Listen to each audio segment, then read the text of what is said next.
নমস্কার, KS news নেটওয়ার্কে আপনাদের স্বাগত। আজ আমি চলে এসেছি বালিখালের পাশেই।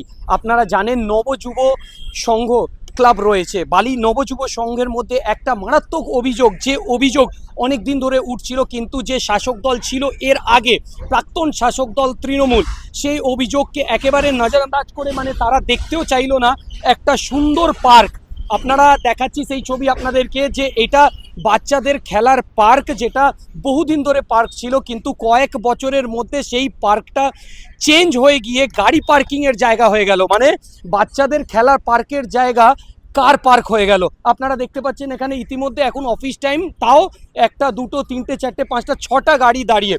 ক্লাব কর্তৃপক্ষের সাথে কথা বলেছি, তারা পরিষ্কার জানিয়েছে যে দেখাশোনা করে, যে পার গাড়ির পেছনে 1000 টাকা করে নেওয়া হয়, ক্লাব সেই টাকাটা নেয় এবং পুজোর সময় সেই টাকাটা দুর্গা পুজোতে খরচা হয়। আমার একটাই প্রশ্ন, যে কেন একটা বাচ্চার খেলার মাঠ বা একটা কোনো মাঠকে গাড়ি পার্কিংয়ের জন্য বানানো হবে? সে যে কোনো ক্লাব হোক না কেন, যে কোনো শাসক দল হোক না কেন, কেন এই বিষয়টা তারাই করবে? স্থানীয় কিছু বিজেপি কর্মীরা আজকে হঠাৎ এই ক্লাবের মধ্যে আসেন এবং এসে তারা পরিষ্কারভাবে তারা জানিয়েছেন ক্লাব কর্তৃপক্ষকে এবং তাদের সেক্রেটারিকে, যে আপনারা এই জায়গাটাকে আবার পুনরুদ্ধার করুন এবং এটাকে আবার মাঠ বানান, বাচ্চাদের খেলার পার্ক বানান, এবং যত গাড়িগুলো আছে তো সেটা সরিয়ে নেওয়ার জন্য।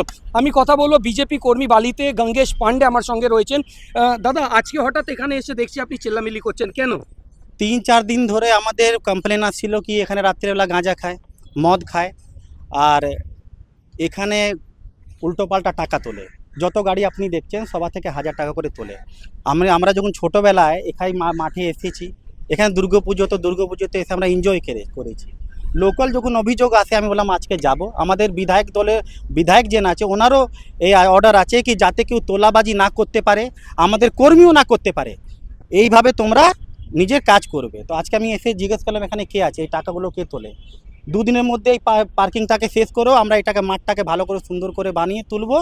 আর বাচ্চারা যে অন্য জায়গায় যায় খেলার জন্য, এখানে এসে খেলা করবে। আর ক্লাবের কমিটিটাকেই পুরো চেঞ্জ করে দেব। শিক্ষিত লোক, বয়স্ক লোক যারা আছেন তারা এখানে কমিটিতে থাকবে, পুজোর দায়িত্ব ওদেরকে দেওয়া হবে।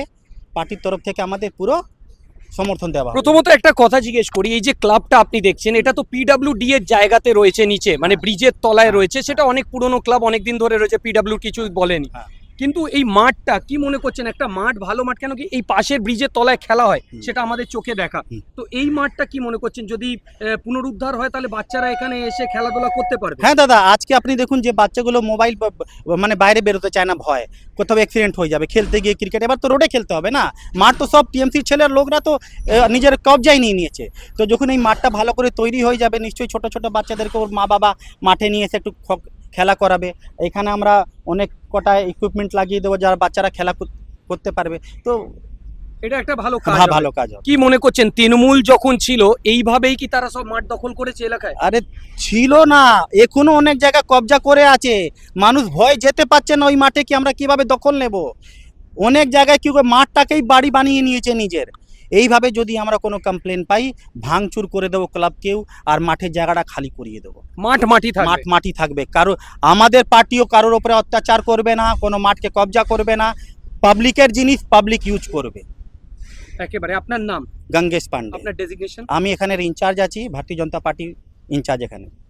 কথা বললাম গঙ্গেশ পান্ডে, তিনি একেবারে যুব নেতা এখানকার, এবং তিনি নিজের লোকজনের সাথে এসে ক্লাবের লোকের সাথে কথা বললেন এবং পরিষ্কার তিনি জানিয়েছেন তাদেরকে যে 1 থেকে 2 দিনের মধ্যে যাতে এখান থেকে গাড়িগুলো সরে যাক, এবং এই মাঠটা পুরো একেবারে ফের মাটি তৈরি হোক, যাতে পাবলিক এটাকে ইউজ করুক, এবং বাচ্চারা, বিশেষ করে বাচ্চারা এসে এখানে খেলাধুলা করুক, বয়স্ক লোকরা একটু হাঁটাচলা করুক, এবং তারা এসে এখানে ঘোরাফেরা। আমি একটু ঘুরে গিয়ে এই মাঠটাকে পুরো দেখানোর চেষ্টা করব। এখানে দেখতে পাচ্ছেন এখানে কিভাবে গাড়িগুলো দেখেই মনে হচ্ছে যে বহু বছর ধরে এখানে গাড়িগুলো দাঁড়িয়ে রয়েছে, বেরোয় না এখান থেকে, পুরো জঙ্গল হয়ে গেছে। গাড়ির আশেপাশে পার্কিংয়ের জায়গাটাও বানিয়েছে, পার্কিং থেকে টাকাও তোলা হচ্ছিল, এবং এই মাঠটাকে ঘাস পর্যন্ত কাটা হয়নি, ঘাস পর্যন্ত ছোট করা হয়নি, এবং এইভাবেই গাড়িগুলোকে পার্কিং করা হচ্ছিল।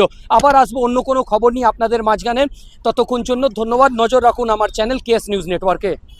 জায়গা পাচ্ছে না, আর এই যে ক্লাবটা যে আছে না, ব্রিজের তলায় যে ক্লাবের সামনে পার্কটা আছে, ওইখানে ওই যত লোকাল গাড়িগুলো আছে 4 চাকা যে পার্কিং আছে, কেন এটা তো পার্ক, ওইগুলো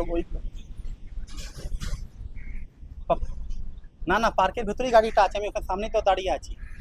এখানে আমি আমি আমি মিডিয়া নিয়ে দাঁড়িয়ে আছি দাদা। দেখুন, আপনার সাথে আমার কোনো অভিযোগ নেই। লোকাল অভিযোগ আছে কি মাঠকে টিএমসির লোকরা পার্কিংয়ের জায়গা বানিয়ে দিয়েছে, রাত্রেবেলা মদ গাঁজা খায়, গালাগালি করে, টাকা তোলে আশেপাশ থেকে, টাকা তোলে। এখানে পুরো যে এনভায়রনমেন্টটা আছে পুরো নোংরা করে দিয়েছে দাদা, আপনারা একটু দেখুন। হ্যাঁ হ্যাঁ হ্যাঁ। এই যে বেআইনি পার্কিং, এটা পার্কিং কারা করায়? দাদা এটা বেআইনি না, এটা একটা আচ্ছা। মাঠ, মাঠ আছে। ক্লাবের আন্ডারে এবার যে কটা পয়সা ওঠে সেটা দুর্গাপুজোর সময় ইউজে খরচা হয়, আচ্ছা ওই জন্যই গাড়িগুলো রাখা, এছাড়া আর কিছুর জন্য না। আচ্ছা, তো এই যে ক্লাবটা আছে এটা কি ব্রিজের তলায়? এটা কার জায়গা? এটা অবভিয়াসলি পিডাব্লিউডিরই জায়গা। তার নিচে আপনারা ক্লাব রেখেছেন? আচ্ছা এ তো আজকেকার ক্লাব নয়, এটা আসতে 1947 সালের ক্লাব। আচ্ছা, তো আমাদের তখন এই ব্রিজ ছিল? হ্যাঁ হ্যাঁ। আচ্ছা, তখন থেকে এই ক্লাব রয়েছে। হুম। এই পার্কিংটা আপনারাই করান নাকি, আমরা না, সিনিয়ররা। সিনিয়ররা? তো এটা তো একটা মাঠ ছিল এক সময়, আমরা নিজেও দেখেছি। অবভিয়াসলি। তো এখন হঠাৎ গাড়ি পার্কিং কেন? ওই তো বললাম তো আপনাকে। তার মানে মাঠ ছিল, মাঠটাকে তো মাঠ রাখলে আমার মনে হয় অনেক ভালো হতো নাকি? সে তো করা হবেই আবার। এবার কয়েকদিন আগে দেনা দানা পড়ে গেছিল বলে একটু গাড়ি ফাড়ি রেখে তাদের ইয়ে করা। কতদিন ধরে রাখা হচ্ছে? 5 মাস 6 মাস। 5 মাস। কত করে টাকা নেওয়া হয় একটা অ্যাভারেজ? 1000 টাকা। একটা গাড়ি থেকে 1000 টাকা। আপনার নাম? সুজন সরকার, ক্লাবের নাম? বালি নবযুব সংঘ।